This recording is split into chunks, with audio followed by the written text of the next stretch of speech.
नमो बुद्धाय, नमो धर्माय, नमो सङ्घाय। नमस्ते, म कमडमा।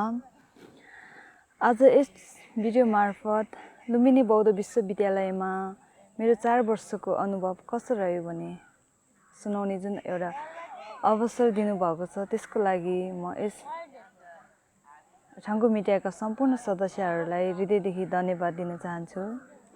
र लुम्बिनी बौद्ध विश्वविद्यालयमा विभिन्न सङ्कायहरूद्वारा अध्ययनहरू हुँदै आइरहेका छन्।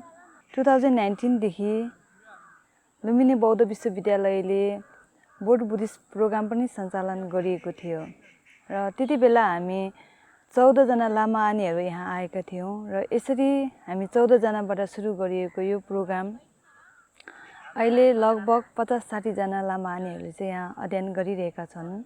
अहिले धेरै जनाको जिज्ञासु विषय पनि बन्न सक्छ कि लुम्बिनी बौद्ध विश्वविद्यालयमा लामा आनीहरूले पनि अध्ययन गर्दैछन् भन्दा त्यहाँ चाहिँ के कस्ता अध्ययनहरू हुने रहेछन् भन्ने किसिमका जिज्ञासु हुन सकिन्छ।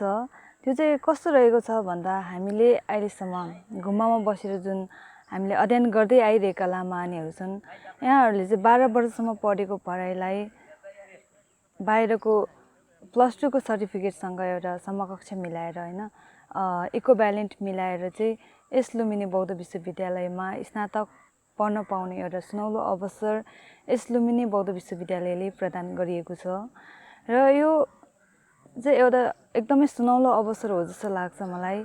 किन भन्दा हामीले कुनै पनि विश्वविद्यालयमा गएर स्नातक तहमा अध्ययन गर्नु पर्यो भने हामीलाई +2 को सर्टिफिकेटको एकदमै महत्त्वपूर्ण रहेको छ र +2 को सर्टिफिकेट बिना त हामीले कहीँ पनि हैन स्नातक तहमा गएर अध्ययन गर्न चाहिँ गाह्रो नै हुन्छ। तर यस लुम्बिनी बौद्ध विश्वविद्यालयले हाम्रो गुम्बाको शिक्षालाई पनि सम्मान गरेर जुन अध्ययन गर्ने अवसर दिनुभएको छ, त्यसको लागि त्यो चाहिँ हामी गुम्बामा रहेका लामा आनीहरूको लागि चाहिँ एकदमै फाइदाजनक लाग्यो।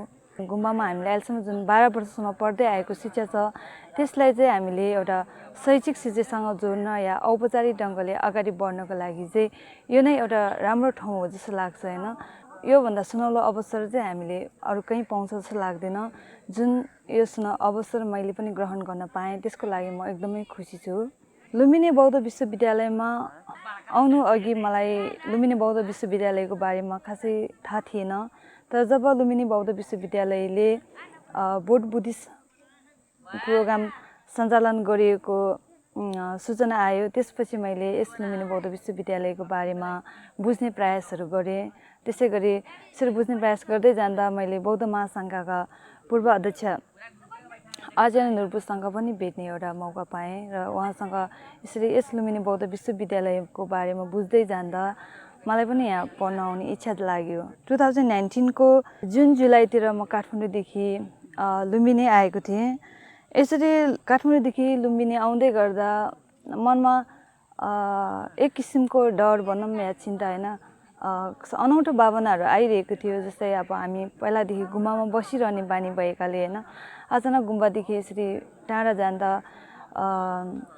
बाहिरको वातावरणहरू कस्तो होला भने, त्यसै गरी लुम्बिनी युनिभर्सिटीको वातावरण, त्यहाँको नियमहरू कस्तो होला, कहीँ मैले त्यो नियमहरूसँग जान सक्ने हो कि होइन भन्ने किसिमको अलिकति डर र त्यसै गरी हामीले पहिलादेखि गुम्बामा सिक्दै आइरहेका पूजापाठहरू हैन यसरी गुम्बादेखि 4-4 वर्षसम्म हामी गुम्बादेखि टाढेर बस्दाखेरि कहीँ बिर्सेर जाने त होइन भन्ने किसिमका डर भनौँ या अनौठो भावनाहरू आइरहेको थियो। तर जब म यस लुम्बिनी बौद्ध विश्वविद्यालय आइपुगेँ, यस्तो केही नहुने रहेछ यहाँ चाहिँ हैन। यहाँ चाहिँ हामीले आफूले पूजापाठको लागि प्रशस्त समयहरू पनि पाइने रहेछ र लुम्बिनी विश्वविद्यालयको वातावरण पनि एकदमै राम्रो छ हैन। मलाई चाहिँ लुम्बिनी बौद्ध विश्वविद्यालयको वातावरण पनि मलाई गुम्बा जस्तै लाग्छ। लुम्बिनी बौद्ध विश्वविद्यालयको अगाडि रहेको जुन प्रज्ञा स्तूपा छ, जहाँ चाहिँ बुद्धको अस्थि धातु पनि रहेको छ, जसले गर्दा चाहिँ जो कोही पनि लुम्बिनी बौद्ध विश्वविद्यालयमा प्रवेश गर्ने बित्तिकै बुद्धको स्मरण त भइ नै हाल्छ। त्यो साथसाथै यहाँ पढाउनु हुने शिक्षकहरू भयो, त्यसै गरी यहाँको कर्मचारीहरू सम्पूर्णलाई पनि हैन बुद्धको दर्शनप्रति एकदमै रुचि र इच्छा रहेको देख्दा चाहिँ मलाई हैन साँच्चै हामीले चाहिँ यस ठाउँबाट यस ठाउँबाट हामीले बुद्धको शिक्षालाई होइन बुद्धको शिक्षा अथवा बुद्धको दर्शनलाई राम्रोसँग सिक्नुको साथसाथै अध्ययन गर्न पाउनुको साथसाथै हामीले एउटा समाजलाई पनि बुझाउन सक्ने एउटा राम्रो ठाउँ रहेको चाहिँ यस लुम्बिनी युनिभर्सिटीमा मैले पाएँ। लुम्बिनीमा आइसकेपछि हामीमा चाहिँ धैर्यता चाहिँ एकदमै हुनुपर्ने रहेछ जस्तो लाग्छ मलाई होइन। किन भन्दा यहाँ चाहिँ एउटा सानो सानो कामको लागि पनि अलिक समय लाग्ने यस्तो हुन्छ होइन। त्यसै गरी हामीले काठमाडौँमा जस्तै हामीले हरेक चिजहरू सजिलैसँग उपलब्ध हुँदैन यहाँ होइन। हामीलाई एउटा किताबहरू चाहिए पनि हामीले बुटलमा या बैरवमा पुग्नुपर्ने हुन्छ। त्यसै गरी यातायातबाट सोचे पनि काठमाडौँतिर हो भने हामीले गुम्बाको गेटबाट निस्किने बित्तिकै हामीले बस या ट्याक्सी होइन आफूले चाहेको अनुसारले पाइन्छ। तर यहाँ लुम्बिनीमा आइसकेपछि चाहिँ यसो हामीले अलिकति गाह्रो हुन्छ यातायातको लागि पनि होइन। यहाँ आइसकेपछि हामीले एउटा साइकल होइन साइकल बिना त हामीले यताउता हिँड्न नै अलिकति गाह्रो हुन्छ। त्यसै गरी मौसमको हिसाबले सोच्ने हो भने पनि यहाँ चाहिँ अलिकति गाह्रो नै छ होइन। बर्खा महिनामा एकदमै गर्मी हुने होइन अनि त्यसै गरी जाडो महिनामा चाहिँ एकदमै जाडो हुने यस्तो हुन्छ। यहाँ चाहिँ जाडो महिनामा कहिलेकाहीँ हप्ता दिनसम्म पनि घाम नदेखिने दिनहरू पनि कति हुन्छन् होइन। त्यसै गरी गर्मी महिनामा सोच्ने हो भने चाहिँ एकदमै गर्मी होइन। र गर्मीमाथि यहाँ चाहिँ लोड सेडिङ होइन यहाँ चाहिँ बत्तीको नि अलिकति गाह्रो छ। त्यही कारणले गर्दा अब कहिले रातभरि बत्ती नहुने यस्तो हुँदाखेरि चाहिँ हामीले यहाँ गर्मीबाट चाहिँ अलिकति अप्ठ्यारो चाहिँ हुन्छ।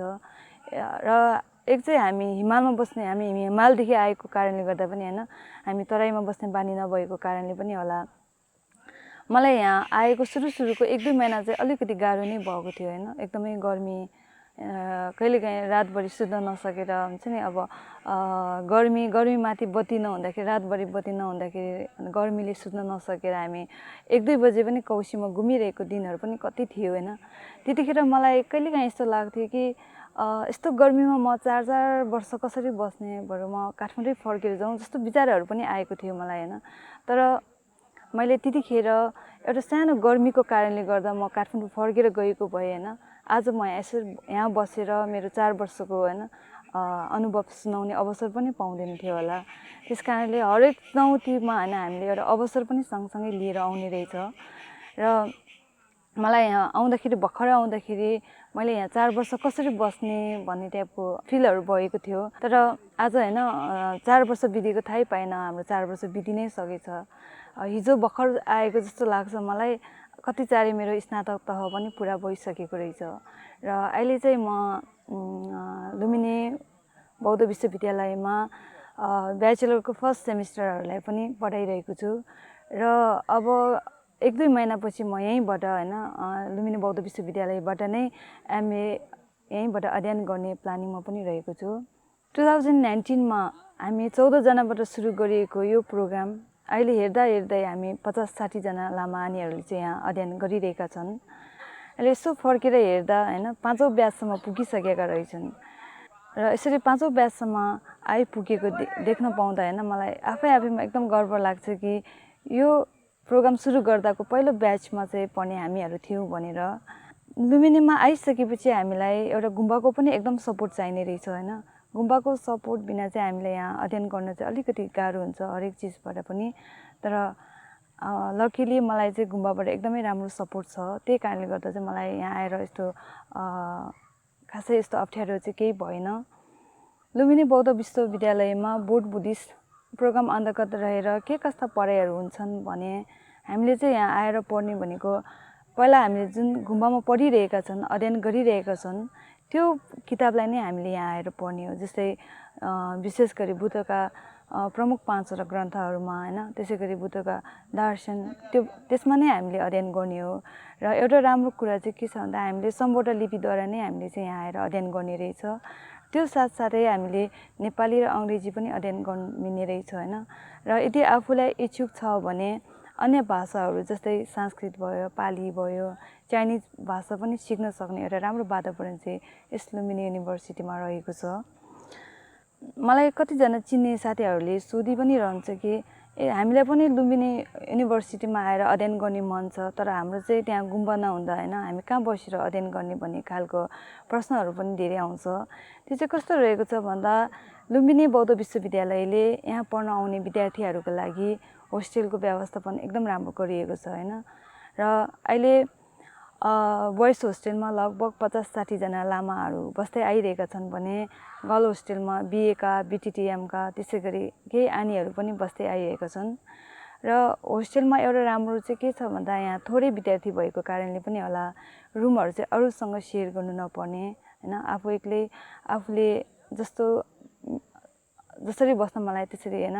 अब पढ्न मन लाग्दाखेरि र पूजापाठको लागि राम्रो समय निकाल्न मिल्ने, राम्रोसँग आफूले जस्तो मिलाउन मन लाग्यो त्यसरी बस्न मिल्ने एउटा राम्रो वातावरण रहेको छ। र त्यसै गरी पढ्नको लागि पनि लुम्बिनी बौद्ध विश्वविद्यालयले सेन्ट्रल लाइब्रेरीको व्यवस्थापन एकदम राम्रो गरिएको छ, जहाँ चाहिँ हामीले आफूले चाहेको किताबहरू लिएर हैन एउटा शान्त वातावरणमा बसेर पढ्न मिल्ने एउटा राम्रो वातावरण रहेको छ। त्यसको साथसाथै समय समयमा स्कलरसिप पनि प्रदान गर्दै आइरहेको छ। र यसरी लुम्बिनीमा मैले 4 वर्ष पढ्दै गर्दा लुम्बिनी विश्वविद्यालय किन आउने त भन्दा सबैभन्दा पहिला त हामीले यहाँ आएर बौद्धको दर्शनको बारेमा हैन बुद्धको दर्शन के रहेछ त भन्ने विषयमा एकदम राम्रोसँग हामीले अध्ययन गर्न पाइने रहेछ। र दोस्रोमा आफूले सिकेका कुराहरू हामीले एउटा समाजमा गएर एक अर्कासँग आदान प्रदान गर्नको लागि हामीले बुद्धको दर्शनहरू सिकाउनको लागि हैन र अरूको विचारहरू पनि सुन्नको लागि हामीलाई एउटा दोस्रो भाषाको एकदमै आवश्यकता छ, जुन चाहिँ हामीले यस लुम्बिनी युनिभर्सिटीमा आए पनि सिक्न सकिने एउटा राम्रो वातावरण पनि यहाँ रहेको छ। र तेस्रोमा हामीसँग बुद्धको दर्शनको विषयमा पनि एकदम राम्रोसँग ज्ञान छ र अरूलाई बुझाउनको निमित्त पनि हामीसँग दोस्रो भाषा छ। तर पनि हामीले समाजमा गएर कुनै पनि सङ्घ संस्थासँग सहकार्य गर्दै जाँदा हैन कुनै पनि सरकारको निकायमा गएर काम गर्नु पर्यो भने हामीले एउटा प्रमाणपत्रको चाहिँ एकदमै जरुरी हुन्छ हैन, जुन चाहिँ लुम्बिनी युनिभर्सिटीबाट हामीले चाहिँ प्राप्त गर्न सकिन्छ। र अहिलेको 21औं शताब्दीमा आएर हामी गुम्बामा रहेको लामा आनीहरूले पनि हामीले चाहिँ समय सँगसँगै जान सक्नुपर्ने जस्तो देखिन्छ। पहिला सम्झिने हो भने हैन पहिलाको लामा आनीहरू भनेको उहाँहरूले चाहिँ आफ्नो घर परिवार त्यागेर त्यसै गरी समाजदेखि टाढा गएर उनीहरूले चाहिँ ध्यान अभ्यास गर्थ्यौं भने अहिलेको 21औं शताब्दीमा आएर हामीले चाहिँ समाजसँग टाढा भएर होइन कि हामी समाजसँग जोडिएर चाहिँ अगाडि बढ्नुपर्ने देखिन्छ हैन। त्यसको लागि हामीले चाहिँ के गर्नुपर्छ भन्दा हामीले जुन गुम्बामा बुद्धको दर्शनहरू बारेमा त्यसै गरी बुद्धको शिक्षाहरू हामीले गुम्बामा अध्ययन गरिरहेको छौं, त्यो शिक्षालाई चाहिँ हामीले गुम्बाभित्र मात्रै सीमित हुन नदिइकन गुम्बादेखि बाहिर आएर बाहिरको समाजलाई पनि बुझाउन सक्नुपर्ने देखिन्छ हैन। बुद्धले समाजलाई दिन खोजेको सन्देश के हो त भन्ने कुरा हामीले समाजलाई बुझाउन पर्ने देखिन्छ र समाजले पनि बुझ्नु पर्ने आवश्यकता छ। र त्यसको लागि हामीले के गर्न सक्छौं त भन्दा गुम्बामा रहेका लामा आनीहरूले चाहिँ बाहिर समाजमा आएर विभिन्न संस्थासँग सहकार्य गर्दै अगाडि बढ्नुपर्ने हुन्छ। र त्यसै गरी बुद्धको शिक्षाहरूलाई हैन हामीले चाहिँ एउटा औपचारिक रूपले चाहिँ अगाडि बढाउन सक्नुपर्ने हुन्छ। त्यसको लागि पनि हामीलाई एउटा प्रमाणपत्रको चाहिँ एकदमै जरुरी हुन्छ।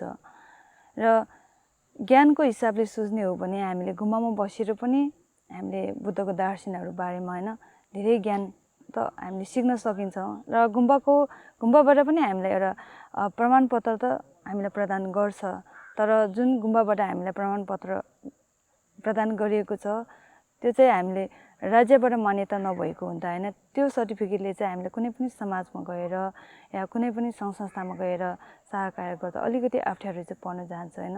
र यस लुम्बिनी बौद्ध विश्वविद्यालयदेखि जुन प्रदान गरिनेछ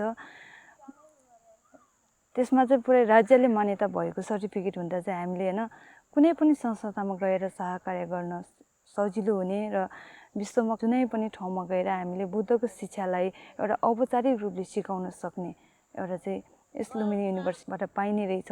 लुम्बिनी बौद्ध विश्वविद्यालयमा बोध बुद्धिस्ट अन्तर्गत रहेर अध्ययन गरिरहेका विद्यार्थीहरू पनि दुई थरीका छन्। जस्तै कुनै चाहिँ गुम्बामा 12 वर्षसम्म अध्ययन गरिसकेका आचार्यको सर्टिफिकेट भएको र त्यसै गरी खेम्पोको सर्टिफिकेट लोपेनको सर्टिफिकेट भएकोहरू पनि यहाँ लुम्बिनी युनिभर्सिटीमा आएर जोडिएका छन्। र उहाँहरूले चाहिँ आफ्नो शिक्षालाई हैन एउटा शैक्षिक शिक्षासँग जोड्नको लागि चाहिँ यहाँ आएको देखिन्छ। र अर्को थरीको विद्यार्थी चाहिँ कस्तो छ भन्दा बाहिर +2 सिधेर बुद्धको दर्शनको बारेमा पढ्नको लागि होइन बुद्धको दर्शनलाई एउटा राम्रोसँग अध्ययन गर्नको लागि पनि यहाँ आएको देखिन्छ होइन त्यही कारणले यहाँ चाहिँ बोध बुद्धिस्ट अन्तर्गत रहेर लामा आनीले मात्र नभइकन जो कसरी पनि यदि बुद्धको दर्शनको बारेमा बुझ्नु मन छ बुद्धको दर्शनको बारेमा राम्रोसँग अध्ययन गर्नु मन छ भने चाहिँ यहाँ लुम्बिनी बौद्ध विश्वविद्यालयमा आएर जोड्न सक्नुहुन्छ र त्यसै गरी अहिले होइन पहिला गुम्बामा बसेर 12 वर्षसम्म अध्ययन गरिएका र अहिले गुम्बाबाट बाहिर गएर बसिरहेकाहरू पनि धेरै नै छन् यहाँहरूले पनि आफ्नो शिक्षालाई निरन्तरता दिन चाहनुहुन्छ र त्यसै गरी होइन शैक्षिक शिक्षासँग जोडेर एकाडेमिक रूपले अगाडि बढ्न चाहनुहुन्छ भने पनि यहाँहरूले पनि यस लुम्बिनी बौद्ध विश्वविद्यालयमा आएर जोड्न सक्नुहुन्छ र अन्तमा चाहिँ के भन्न चाहन्छु भन्दा जुन यस लुम्बिनी बौद्ध विश्वविद्यालयले दिएको जुन सुनौलो अवसर छ त्यो चाहिँ हामी गुम्बामा रहेका लामा आनीहरूको लागि चाहिँ एकदमै सुनौलो अवसर हो जस्तो लाग्छ होइन जुन चाहिँ मैले पनि लिन पाएँ त्यसमा म एकदमै खुसी छु र यहाँहरूले पनि यो अवसर लिनुहोला र लुम्बिनी जस्तो ठाउँमा आएर हामीले 4 वर्षसम्म अध्ययन गरेर बस्नुमा पनि एकदमै आफैमा भाग्यमानी हो जस्तो लाग्छ होइन किन भन्दा लुम्बिनी एउटा यस्तो ठाउँ हो जहाँ चाहिँ गौतम बुद्धले संसारमा पहिला राख्नुभएको यस्तो पवित्र ठाउँमा बसेर हामीले होइन बुद्धकै शिक्षाको बारेमा 4 वर्षसम्म अध्ययन गर्न पाउनु भनेको म आफैमा एकदमै भाग्यमानी ठान्छु र यहाँहरूले पनि यो सुनौलो अवसर ग्रहण गर्नुहोला भन्दै आज म यहाँदेखि बिदा हुने अनुमति चाहन्छु धन्यवाद।